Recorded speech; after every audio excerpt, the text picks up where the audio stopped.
All right, let's embark on a deep dive today. We're looking into a truly unique organization, Returning Citizens Central News Operations, or, well, you often see it as RCCNOPS. Right, RCCNOPS. And their main initiative, hashtag Operation Update Pipeline.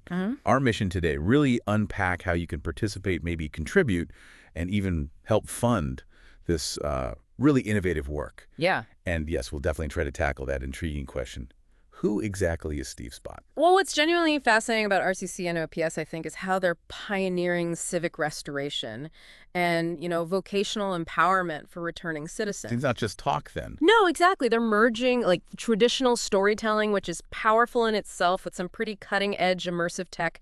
The idea is to create deep engagement, lasting engagement and real-world impact. Building skills before someone even re-enters society. It's a really forward-thinking approach, I'd say. Okay, so with that kind of foundation, the big question for listeners is probably, how can you actually get involved? Right. This hashtag Operation Update Pipeline thing they do, it uses an immersive storytelling model.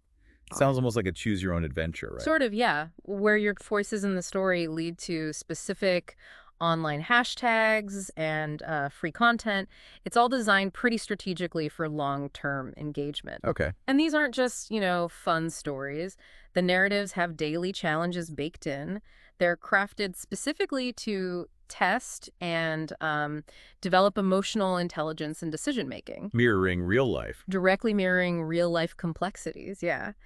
Imagine a scenario where you're put in a mirror maze, and your goal is to rewrite one reflex. Okay, what does that mean in practice?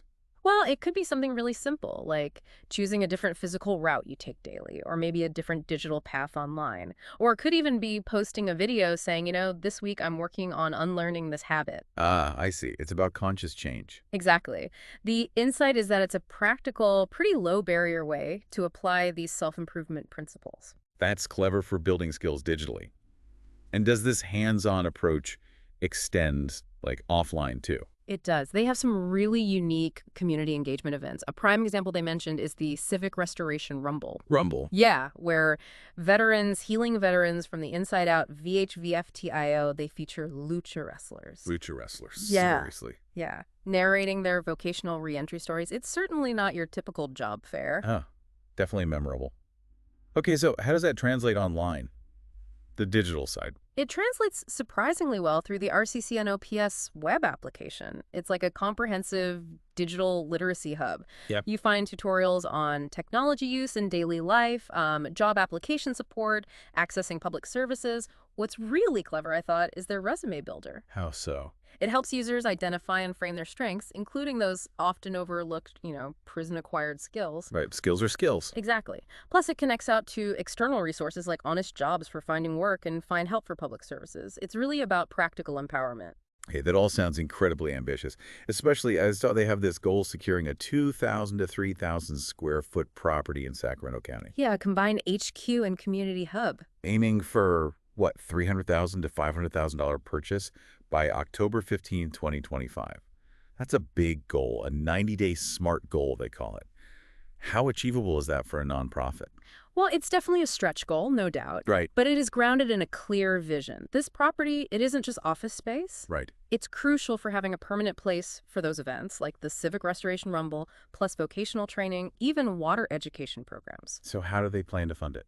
They're looking at capital campaign pledges and targeting specific, realistic funders who are aligned with their mission. Like who? Think organizations like Calvert Impact Capital, known for impact investing, the Low Income Investment Fund, LIIF, big in community development, and the Bob Woodruff Foundation, which focuses specifically on veterans and reentry. Okay, that makes sense. Now, digging into the sources, one financial strategy really jumped out at me, something maybe not widely known for nonprofits. Oh. Did you know organizations like RCCNOPS can issue tax-exempt bonds for property acquisition or construction? Ah, yes. That's a powerful tool. It seems like a really low-cost technique because the interest is tax-exempt for the investors, right? Which means lower interest rates for RCCNOPS It helps dramatically reduce capital campaign goals. Mm. Pretty shrewd. Exactly.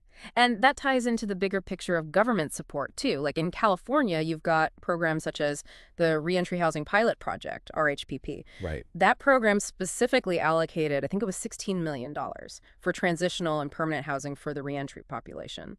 It aligns perfectly with RCC and OPS's mission and needing that physical hub. Okay, perfect alignment there. Now let's try to unravel that mystery we mentioned at the start. Who is Steve Spott? Right, the name. Our deep dive shows Steve Spott is credited as the author of Returning Citizen Central News. And this publication, it's not just a standard newsletter, it's described as immersive, dedicated to training returning citizens well before parole. Immersive newsletter. How? Well, it's built on concepts like neuroplasticity, the brain's amazing ability to rewire itself. Hmm. And it apparently explores advanced, extended reality blurring physical and virtual worlds, maybe even hinting at quantum computing and brain-computer interfaces down the line. Wow. So using cutting-edge tools for rehab and education. That seems to be the insight, yeah. Creating highly personalized, adaptive experiences. And making a crucial connection here, we also found that an Esteban J. Campos Sr. is listed.